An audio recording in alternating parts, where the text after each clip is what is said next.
My name's Chris Allwood, and I'm from the Charities Aid Foundation.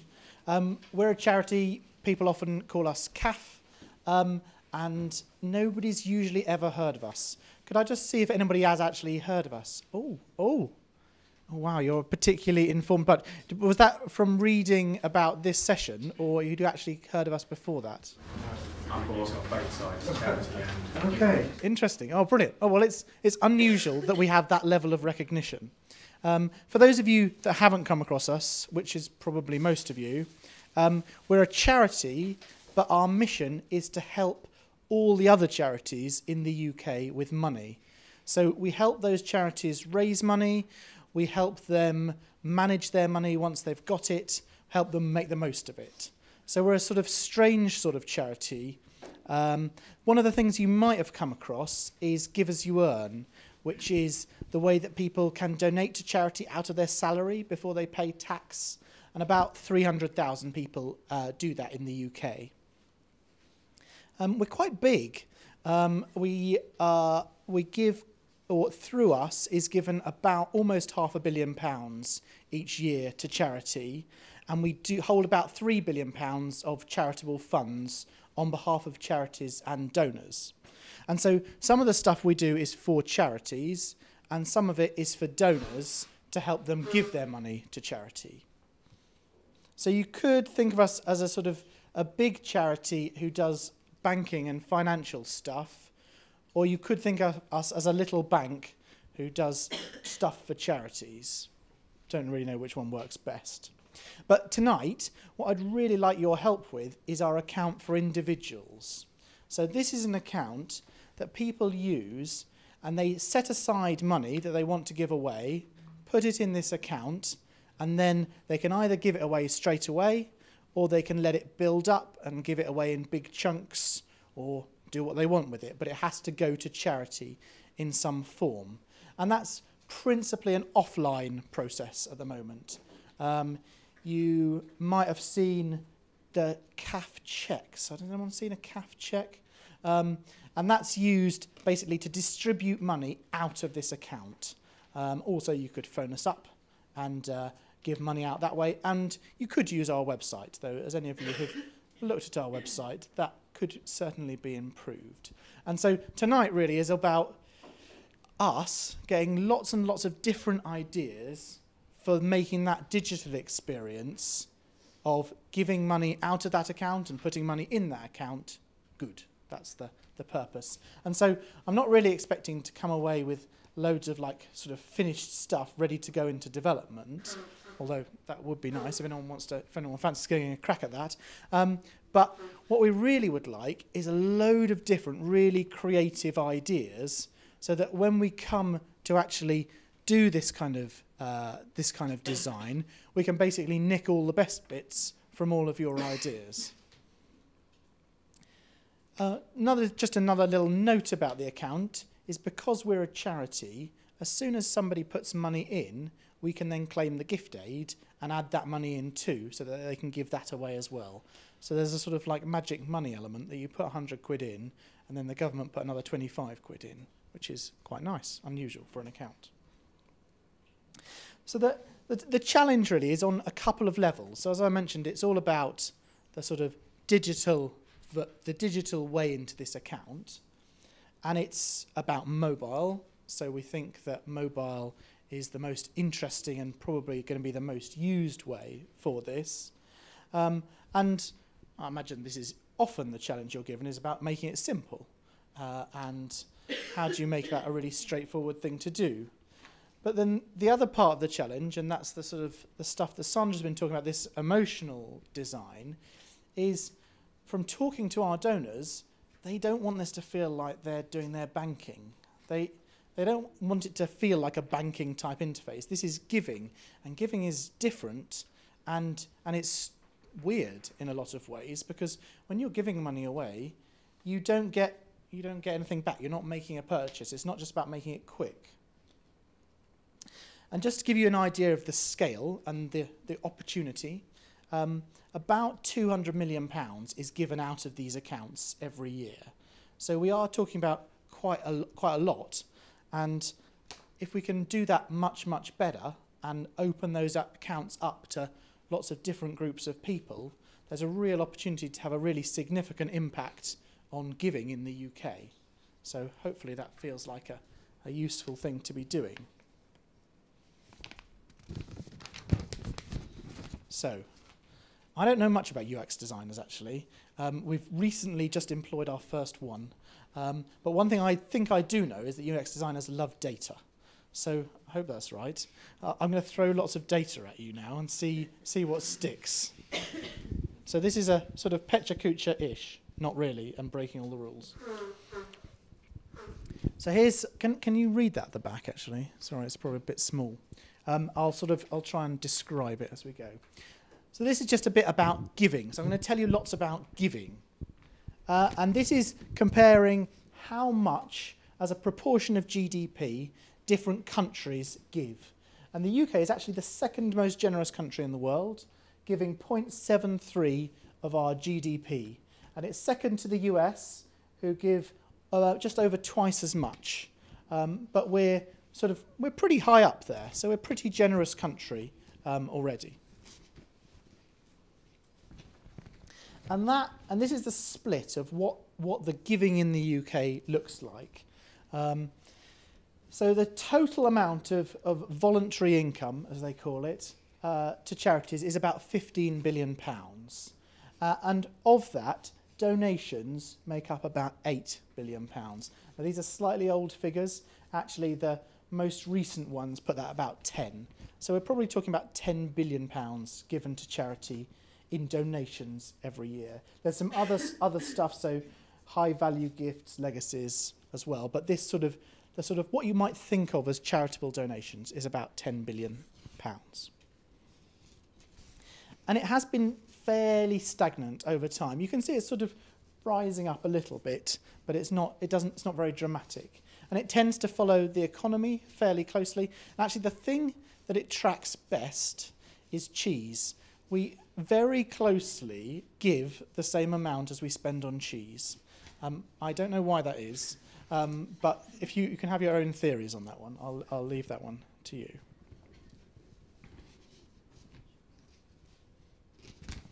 As households get richer, they tend to give more in value terms. So that's this graph here, although there is a bump, strangely. I'm not exactly sure why. But they tend to give less as a proportion of their overall income. So poorer households tend to be more generous as a proportion, but richer tend to be, in value terms, giving slightly more. Yeah, for sure. I think it's because the 40% tax hits you the most when you're around 30 to 40k. Yeah, that's true. That could well be an issue. Yes. Yeah, no, that could be an issue. Yeah.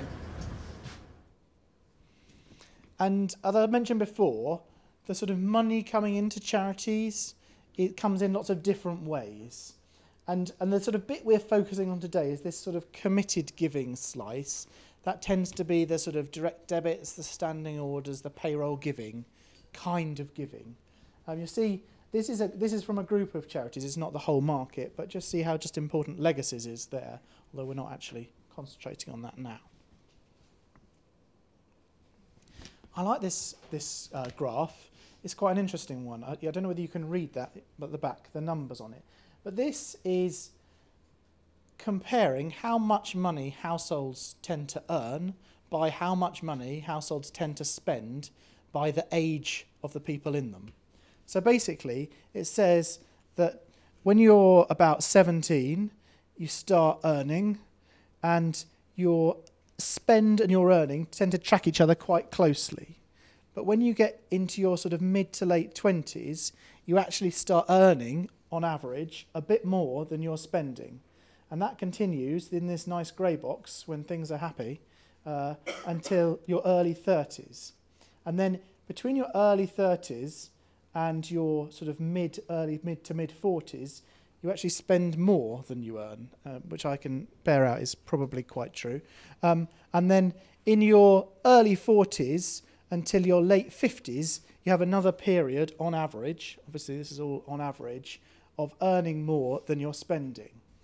And so it's worth sort of bearing that in mind when you're thinking about giving, that these sort of grey boxes might be good groups of people to target. Target sounds like doesn't sound very giving, does it? But to inspire, to motivate, to want to give. This is a similar age graph, but this one, instead of looking at how much, this looks at the actual payment methods people are using. So this big green chunk here is direct debits. So that's why you get the chuggers on the street trying to sign you up for direct debits, because they're so important for charities. Red is checks, so still quite a lot of checks being used. And then blue is cash. And I think it's interesting how popular cash is actually with younger people. And I think often that is because younger people tend to be more spontaneous in their giving. They're less keen to sign up for direct debits and more sort of want to do sort of one-offs here and there, which cash is quite good for. So I think there's quite an interesting digital opportunity there with them as well. This one looks at what it is that motivated people to give. And I won't go through all of them, but it's worth noting that sort of the most common thing people cited as why they gave was buying a raffle ticket, which I think is amazing. I would never have guessed that in a million years. Next is direct debits and standing orders, then charity shop, then street collection. I think the raffle ticket is interesting because a raffle ticket, you do get a bit of a benefit. You might win and go home with something you didn't want. And also it's got a sort of element of fun to it. It's exciting to be in a raffle. Who knows what might happen. And when we ask donors what it is that motivates them to give, we tend to get pretty similar answers. So this is not a specific gift, but just talking to people in focus groups and in interviews, why is it that you're giving to charity? And these three over here, which you probably can't read, are the ones that sort of come out strongest. So the most strong one there is I give because I have a strong belief in a specific cause. So it's all about the cause. There's a sort of close association with a specific cause. The next one is I give because it's the right thing to do. And I think that's quite interesting because that is much more about the donor than it is about the charity. And that's about how they see themselves and their identity as a person. And the next one is I give as my way to contribute towards society. And I read that as a bit like the sort of giving back. You often hear people say, I'd like to do something to give back. And I think that's sort of maybe people feeling grateful for what they've got. But those three things always come out quite strongly when you're looking at motivation. There's a cloud of people were asked what comes to mind when you think about donating to charity. Hopefully you can see the bigger ones there. Charity, helping, money, cause, fortunate. Fortunate is particularly strong there. So this is more traditional marketing stuff. So we have segmented the donors, isn't that lovely? So we do a lot of surveys with donors, and one of the things that we've done is we segmented them by needs and motivation. So we spoke to them about why they were giving and what was going on for them, and we chose, and we sort of grouped them into these 6 segments. Now, I won't go into the detail of the segments, but the way that the challenge is going to work later, each group is going to get a specific segment to sort of work on, and so that they can focus on that one segment and coming up with ideas that might appeal to that one segment. So hopefully that'll help with the sort of range of ideas that we get from the session. But I'll just briefly outline what the 6 segments are, especially if I can find the right place in my notes.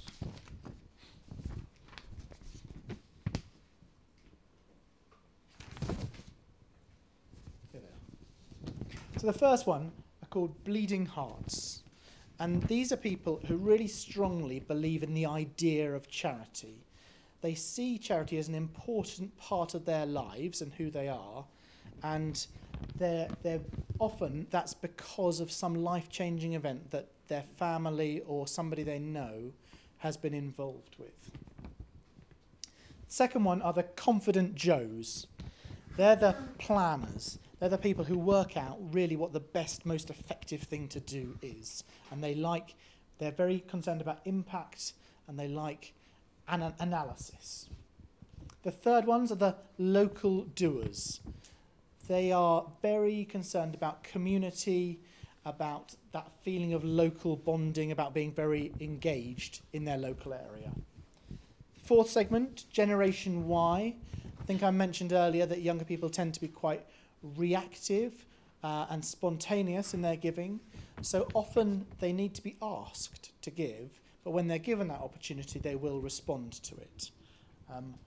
You could make some sort of cliched associations with no makeup selfie or ice bucket challenge, but actually that's a fairly small part of giving overall, but that kind of spontaneous stuff certainly does appeal to younger people. The fifth segment are believers, and that might be people with a religious belief.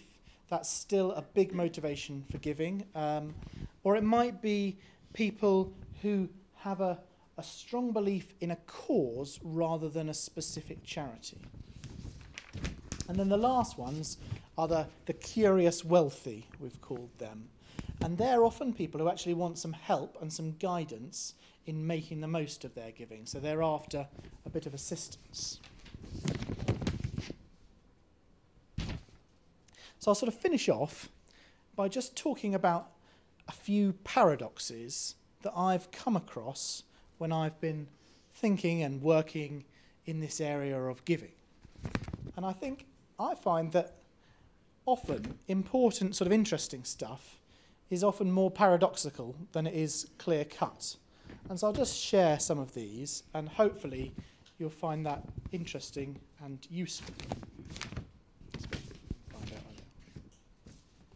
So the first one is about impact. Now, if you ask donors about what they would like, they'll say, well, I really want to know what happened as a result of my donation.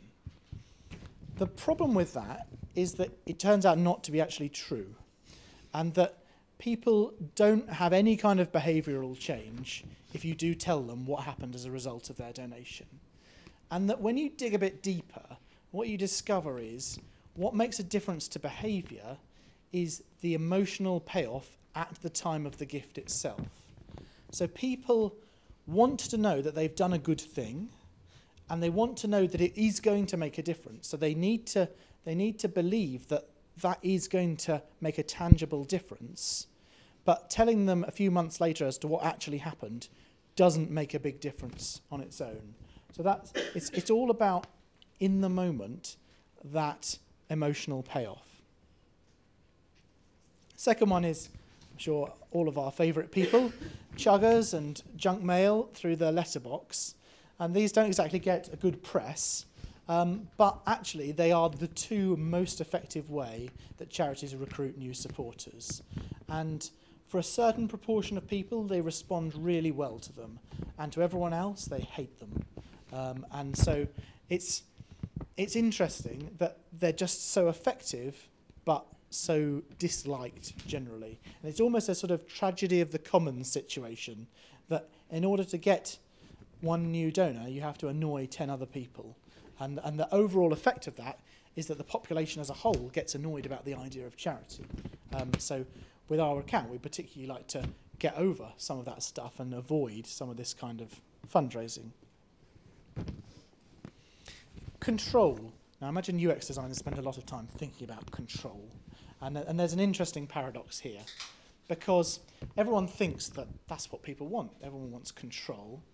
But often in donation, we find that people are prepared to give it up.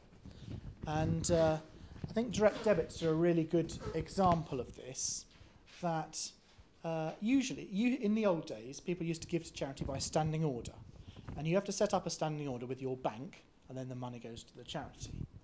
But when direct debits came along, it was the charities who could set them up rather than the donors. So the donor just has to give the charity their details, and then the charity can set it up with their bank. And that saw a massive increase because the donor didn't have to remember to go back to their bank and set it up. The charity could do that, and they had a big vested interest in not forgetting to do that. And so the donors were actually happy to cede control over that process for the ease of not having to do anything themselves. And it also happens on another level, that sometimes people actively put things outside of their control. So as I mentioned up here, when we're talking to payroll giving donors, sometimes they'll say, well, I don't miss it because I never saw it.